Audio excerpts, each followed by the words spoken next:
StockPulse News Desk. We're talking white gold today. White gold trades is WGO, Toronto Venture Exchange, WHGOF. The U.S. markets, I've got David D'Onofrio, the Chief Executive Officer. We're going to do a little corporate update here. So, David, good to see you here. It's been a little bit here. Coming off really a fantastic year as far as work goes. Very little market recognition, unfortunately. Nothing you can do about that, but you keep working, and that's what you've been doing. So let's catch investors up here on the spectacular 21 you had, and you got some interesting neighbors up there too that I want to get into. But talk to us about 21.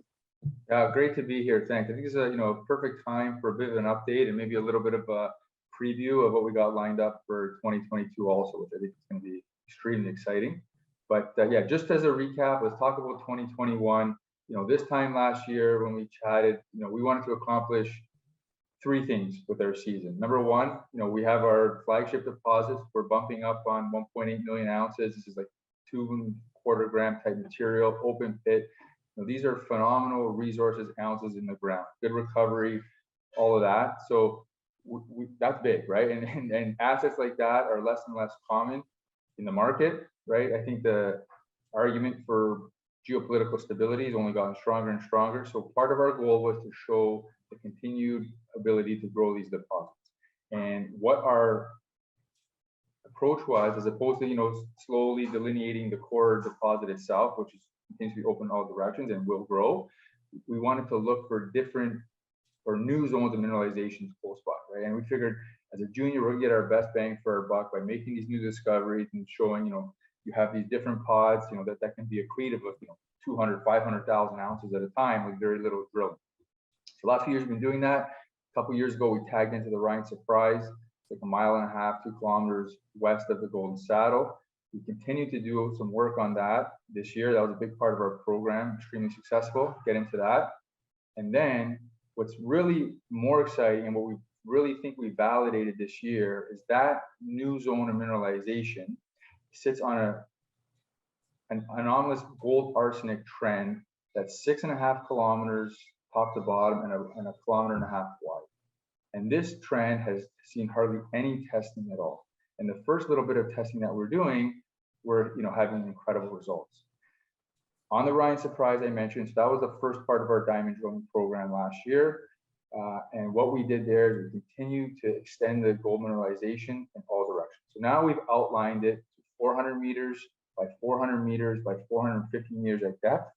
It continues to be open in directions, and we're very confident that this is going to add a significant amount of gold ounces, good grades for our flagship deposit, right? So we're here at 1.8 million ounces across all categories.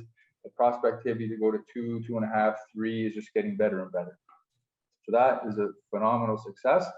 I think internally, as we move forward, maybe put out a resource update on that this year, just to show how much we've done with such little drilling. I think that could, really be interesting to define to the market, what we've done there. So couldn't be happier with what we've got. Right? The grades are kick-ass. I think it could fit in an open pit. I think, there could be an underground component because the grades are so high. It's really exciting. And that's just going to, obviously bigger is better, but just going to continue to increase the economics of the project. On that point, that's something else I think to be very interesting. To date, we haven't done or published a pre-feasibility study. We have our own internal analysis done, not 43-101 compliant, so not at a point yet where we can announce what the economics are to the market. But our views from the work that we've done is this has the potential to be quite economic, and that's like gold prices far lower than they are today. It's great to see gold at $2,000, so I think it can go to $3,000 absolutely. But that's not the kind of thing we're banking on. It's not the kind of projects these are, right? This is not a let's wait for the market to put it in. These are what I think will be very robustly economic projects at much lower gold prices, right? And that's based on the tenure of the deposit, the size, the quality of the people involved, where it is, et cetera, et cetera. So my view, what we've done, this company's got all this gold in the ground. That's from a value perspective, what the value is of that, right? Companies trade, deposits trade all day long. Any analyst in the street will give you value. Unfortunately, white gold, that's not reflected in our share price, or maybe that's all that's reflected in our share price, right? We're trading, at the lowest end of the spectrum compared to our peers, just on that alone, right? So not even giving any value to this upside potential. which is crazy. As you know, like the analysts, I think the average consensus target is like 270. We're at 70 cents or whatever it is. So, so we're going to get out there, continue to, we've done the work in the field, been successful there. So that's what we control. Now we just got to get out there and make sure people understand the story, what's going on. I think the macro events that are happening in the district, which you touched on earlier, will help bring more and more attention to the district. So that'll be good. And, things are all coming, vectoring in on, like what's going to really sort of, I think, bring a lot of attention and hopefully reflect in, material increase in our stock price, over this next coming year. Yeah, and I think before we get into to what 22 is looking like, let's talk about a couple of big events that happened up there. You've got some neighbors there. It's starting to become is it elephant country up there now? Are we sitting on some pretty massive things here? That's what Sean Ryan always says, right? Like, this is elephant country. When is a camp a camp? How much gold do you need to have discovered? So let's look at this district, right? We're talking Dawson down to Coffee. It's 100 kilometers plus or minus. We've had 20 million ounces of placer gold, pulled out of the creek beds from surface. Okay, you have the casino to the south of us. It's like a 20 million ounce copper gold porphyry. You have Coffee, which Gold Corp had it. That was a 4 million ounce deposit. Newmont's actively advancing that, and what was just announced last week is that they were greenlit by the federal, territorial, and First Nation parties to advance that project. Like, that is absolutely huge news, right? You have the largest gold mining company in the world in our backyard that's going to go build a mine, right? So that's going to, is that what it needs to be to define a camp? That's a camp, right? We have our couple million ounces almost of gold. My view, that's a camp. But listen, you shovel in the ground, you need gold coming out of the ground. Once that happens, that re-rates everything. That's what you see, right? You got Timmins, Quebec, you have Tibi, Nevada. Once you have one facility, and we'll probably have two, because the golden saddle is a different type of ore, will be mined with a traditional mill versus heap leach like the Coffee. Now it's game on anywhere you go. And part of the Newmont's project is a road system. So there's roads there, they're placer roads, to upgrade the roads from Dawson down to their Coffee project, a couple hundred kilometers. That's primarily being funded by the government. So just, bear that in mind. You're talking, in this day and age, geopolitical risk, obviously, it's every single headline. You're now in a country that's not, taking assets. You're in a country that's going to put $100 million into your backyard to build a mine. So, and that roadway goes from Dawson right through the majority of our land package. So now, anything we look for, right? We haven't touched on this yet. We have our huge regional underexplored package, which we're continuing to move along every year and being very successful at it. Anything we find here, it doesn't have to be 1 million or 2 million ounces on its own. You find 300,000 ounces, you put that on a truck, you bring it to one of these 2 mills. That's ore. That's how camps work, right? So we're at the very early stage of a camp, but in my view, that's where you want to be investing. And not only, and White Gold, what's White Gold? We own that camp. There's 4 companies up there. We own 40% of the claims in the entire district. And that's after Sean Ryan having analyzed probably 80% of them for the last 20 years. So we really have cherry-picked the best of the best. That's not already owned by now Newmont or Western Copper. There's a couple other guys up there like Klondike Gold. They're doing some good work. Savers up there, they have the Brewery Creek mine. That's that's really interesting. But I think for a real prolific camp coming together, the pieces are all starting to come together. So that's from an investment perspective, for these things to become real, you couldn't ask for a better backdrop than what's happening with that. Yeah, and got quite the entry place here for an investor to get involved here. You seem pretty undervalued here, everything you've just told me. So let's get into 22 here. I caught a lightning bolt here getting out of the gate at Ulli's Ridge. Talk about the work that's going to be done here and get investors all fired up here, David. Well, listen, we had 2 huge grassroots discoveries last year. Ulli's Ridge was one, and that one there is just south of the Ryan Surprise, contiguous to that, has never seen diamond drilling. Right, so here we are, 2021, Canada. We have these areas that have never seen a diamond. That, with all this prolific history, it's unbelievable to think that's the opportunity. But that's what White Gold is, right? I got to pinch myself every morning that we're the guys that are able to put diamond drills for the first time ever in history into these properties that we own 100%. And lo and behold, what do? We rip 19 meters of 7 grams from basically from surface as a follow-up to our RAB Scout program earlier in the year. Right? That's our process. It validated it. This thing now, we demonstrated the existence of high-grade gold on this 6.5 kilometer untested trend, a stone's throw away from our flagship deposit. So like Sean says, This has now opened up an incredible amount of blue sky for that project.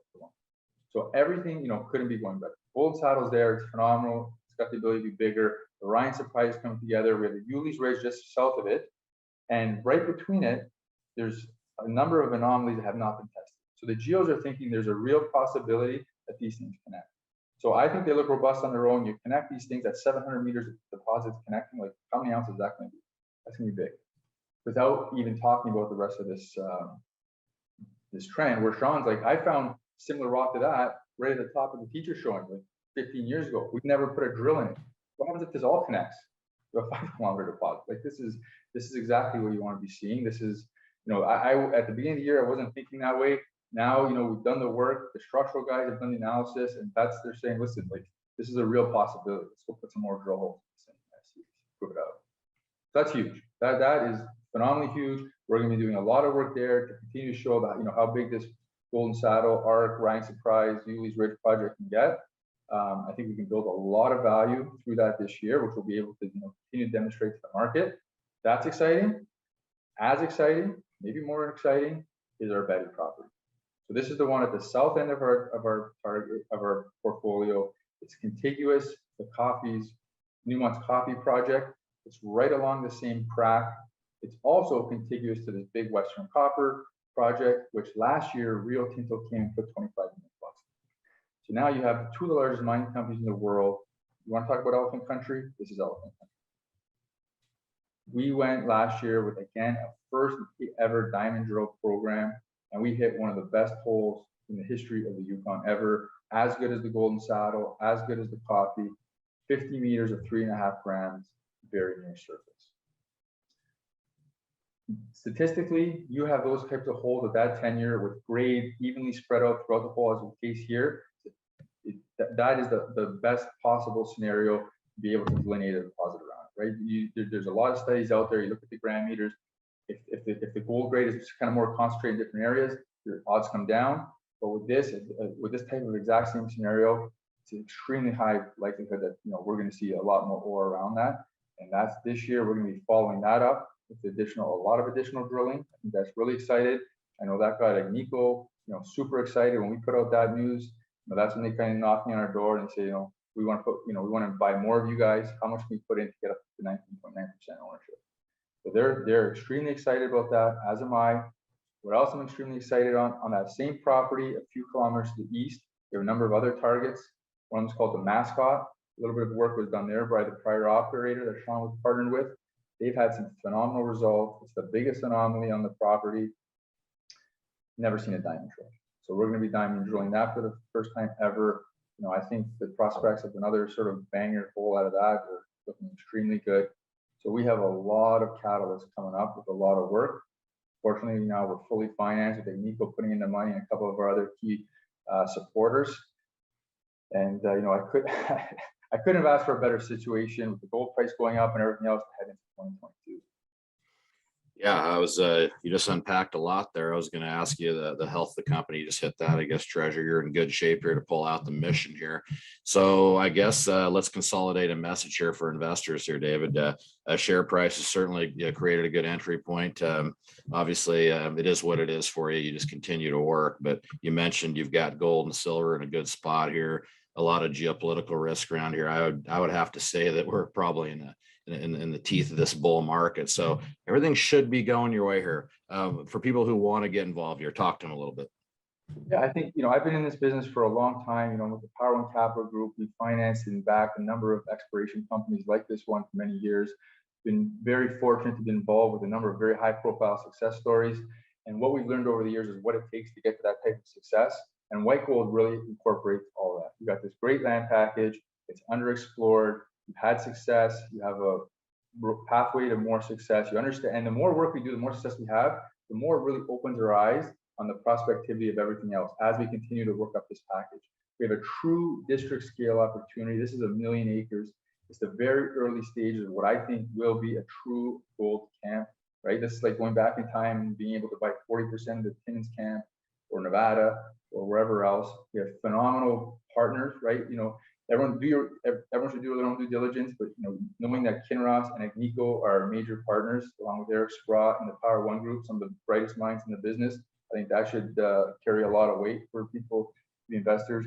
There is a real deposit here. Most junior companies, their dream is to make a discovery, to delineate a deposit. That takes 10 years, 10 million bucks, or 100 million bucks probably. We've already done that. We have that in our back pocket. Plus, we have the ability to do that over and over and over again with these new, exciting grassroots opportunities. And we're showing that we're able to do it. So from a risk reward perspective, I don't think, there's many companies out there that I know that offer a better opportunity in that regard. Okay. A lot to pay attention to. Appreciate that update. David D'Onofrio is the Chief Executive Officer, White Gold, WGO on the venture, WHGOF, OTCQX. If you want to hunt some hidden treasure with Dave and the team there's their call sign. So David, appreciate the time, and we'll certainly look forward to checking back in as you have some progress to report to the market. Yeah, thanks for having me. Stay tuned. I think this is going to be a really exciting year for us.